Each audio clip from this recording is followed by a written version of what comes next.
Ramon Abbas, better known to the world as Hushpuppi, carved out a name that resonated far beyond the borders of his native Nigeria. His story, one of sharp contrasts, intricate scams, and a digital persona flaunting unimaginable opulence, became the talk of international headlines when his meteoric rise ended in a dramatic fall. Arrested in the glittering city of Dubai and swiftly extradited to the United States, Abbas became emblematic of a modern-day digital underworld that thrives in the shadows of cyberspace. But his saga isn't merely about crime, it's about aspiration, identity, and the global reach of the internet. Abbas was implicated in fraud schemes totaling $30 million, according to authorities. But this figure only scratches the surface of a broader network of cybercrime that included business email compromise scams. For those unfamiliar, this scam type involves meticulously infiltrating email systems, observing transactional communications, and crafting convincing frauds that redirect substantial sums to unauthorized accounts. While this crime wreaked havoc on victims worldwide, Abbas's notoriety stemmed as much from his flamboyant social media presence as from the crimes themselves. Born in the gritty neighborhood of Owaranchoki in Lagos, Abbas's early life was far removed from the glitz he later showcased online. His father worked as a taxi driver, and his mother sold bread on the streets. Surrounded by economic hardship, he grew up dreaming of a more prosperous existence, a dream shared by many in neighborhoods like Bariga, Ajibola, and Mushin, where opportunities were scarce and aspirations often took unconventional routes. For Abbas, the internet became both a tool of reinvention and a pathway to riches. The arrival of the internet in Nigeria in the late 1990s and early 2000s coincided with tough economic times. Unemployment rose and young people in urban areas began exploring online opportunities. By then, Nigeria had gained a reputation for scams dating back to the 80s and 90s, when fraudsters used letters, faxes, and phone calls to deceive unsuspecting victims. The internet offered new avenues for those willing to exploit it.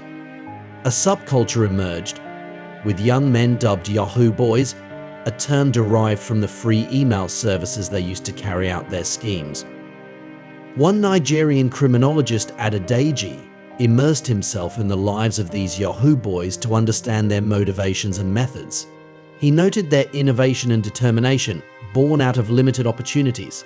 Among this group, Abbas distinguished himself with his intellect and ambition.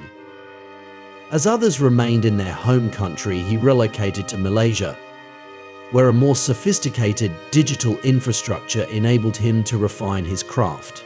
This decision, combined with his willingness to collaborate with skilled hackers and money launderers, allowed him to ascend within the world of cybercrime. Abbas's transformation into the figure known as Hushpuppi began around 2012. His Instagram account became a platform for chronicling his rise, showcasing luxury brands, exclusive sneakers, and lavish trips. He cultivated a persona of success, blending material excess with motivational messages. His follower count swelled, particularly after forging a friendship with another Nigerian influencer, Monfa, who lived in Dubai. Inspired by the lifestyles he saw, Abbas moved to the city of skyscrapers and sprawling wealth, elevating his social and financial status to unprecedented heights. In Dubai, Abbas's life became a spectacle of opulence. He lived in a penthouse, filled his wardrobe with designer clothes, and collected rare sneakers. His garage housed Ferraris, Bentleys, and other luxury vehicles. He flew on private planes and mingled with the global elite. Yet it was this ostentatious display of wealth that sowed the seeds of his downfall. Criminals who flaunt their earnings, particularly on public platforms, inevitably attract the attention of law enforcement.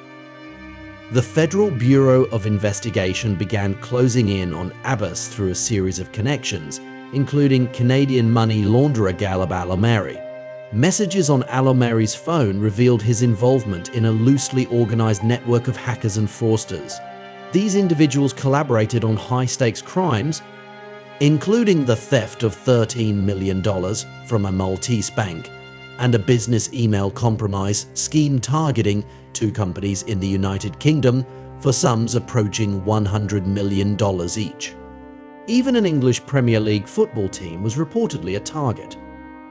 In early June of his final year of freedom, Abbas's life unraveled.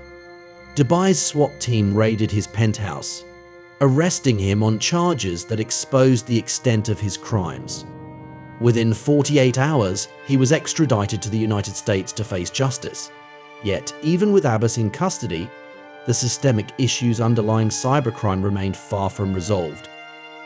The global nature of these schemes underscores the complexity of combating them. While Abbas was a prominent figure, he was merely one actor in a vast network that spans countries and continents. North Korean state-sponsored hackers, organized crime groups in Russia and Brazil, and countless others contribute to an ecosystem of digital fraud that generates billions of dollars in illicit profits. Addressing these crimes requires international collaboration and comprehensive laws, a challenge that many governments have yet to fully meet. For Nigeria, the implications of cybercrime extend beyond financial losses.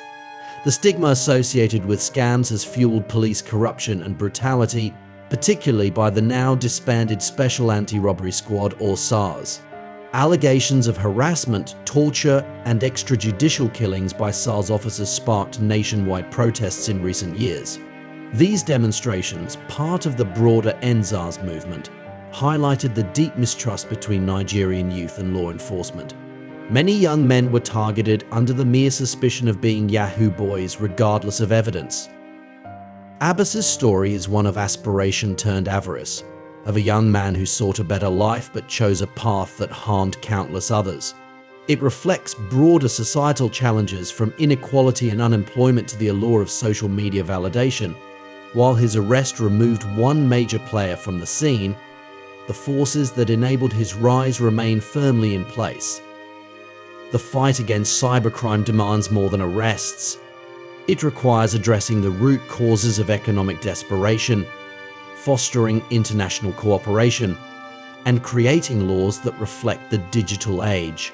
For now, Abbas's legacy serves as both a cautionary tale and a window into a world where ambition and ethics collide, with consequences that ripple across borders. His fall from grace is a reminder that behind every ostentatious post lies a story, and sometimes that story is darker than anyone could have imagined.